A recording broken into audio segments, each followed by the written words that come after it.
Well, thank you for joining me on this question. We're going to be looking at the question which says, sketch the function of x, negative 3 x plus 2 squared minus 1, using the domain from negative 3 to 3.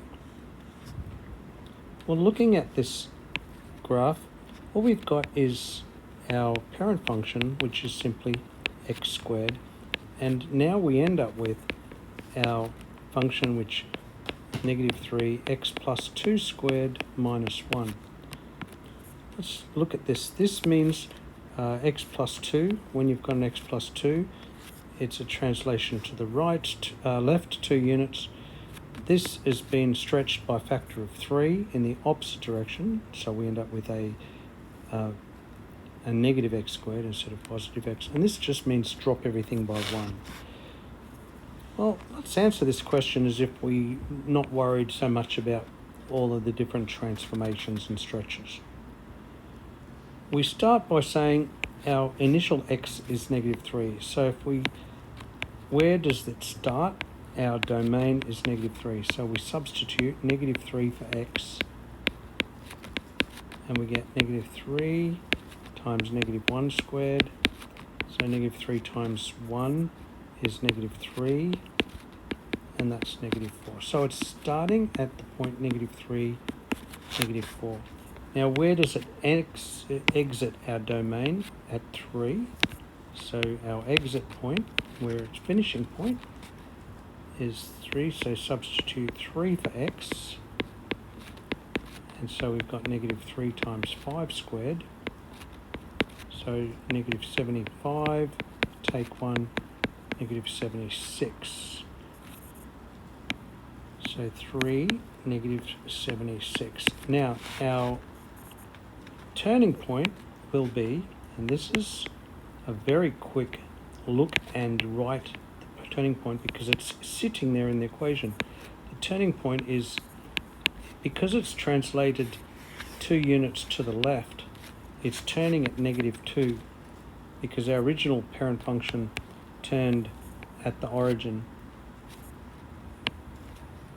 Our x value is turning at negative 2, and our y value is turning at negative 1. So that's our turning point. Well, that's all you need to know to sketch this graph. You don't need anything else. So we need to go down as far as negative 76. Oh, okay. So let's put our y-axis. We want from negative 3 to positive 3, and let's call that our x-axis.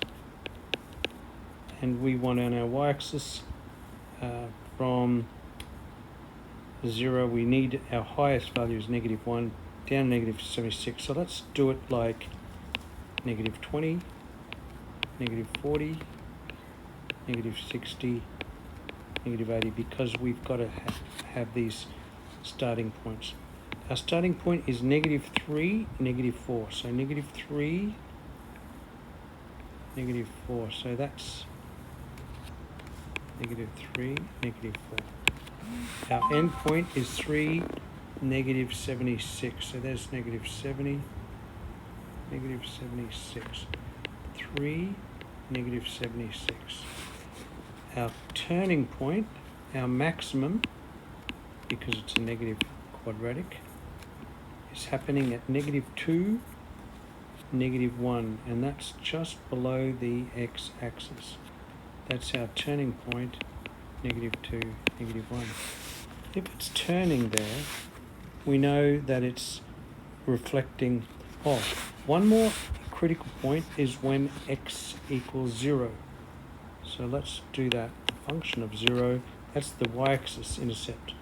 Negative 3, 0 plus 2 squared minus 1. Negative 3 times 2 squared minus 1. So that's negative 13.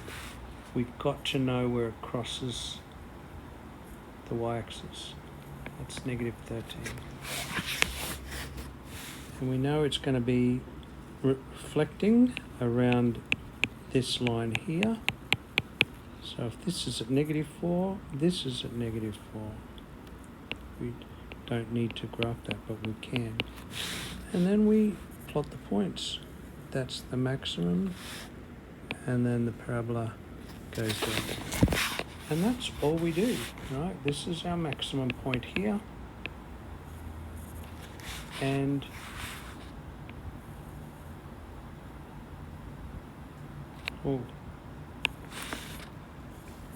that's the top part of the curve here. So, what did I do?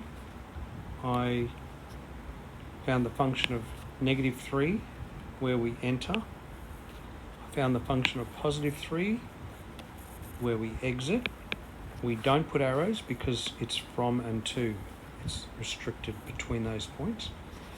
We found the turning point, which is hidden in the equation. It's completing the square process, and you can get this quite easily by completing the square. -2, -1. So there's the maximum point, -2, -1. And find the y-intercept by substituting 0, -13. And that's all you need. You didn't need this point here. All right? You didn't need that one. You can if you want, because it's you know it's going to reflect around the turning point. So I hope this has helped. Until next time, stay happy.